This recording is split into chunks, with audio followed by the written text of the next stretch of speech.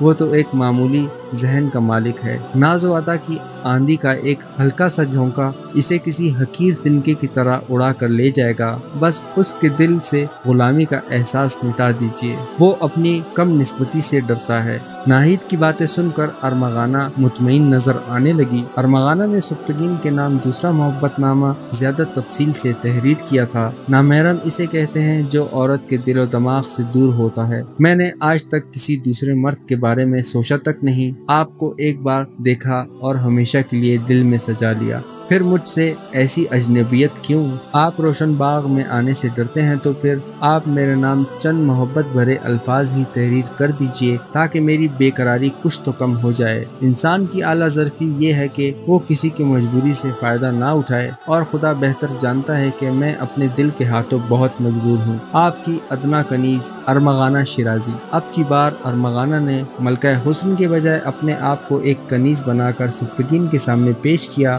اس کا خیال تھا کہ اس طرح سبکتگین کے دل سے غلامی کا خوف زائل ہو جائے گا، اور پھر اپنی کامیابی کے تصور سے ارمغانہ کے دل و دماغ پر ایک نشے کی سی کیفیت طاری ہو گئی۔ ارمغانہ بڑی بے چینی سے ناہید کا انتظار کر رہی تھی، مگر جب شیرازی کی رازدار کنیز واپس آئی تو اس کا چہرہ بجھا بجھا تھا۔ آقا زادی، میرے پاس کوئی اچھی خبر نہیں ہے، ناہید نے تھکے تھکے لہجے میں کہا۔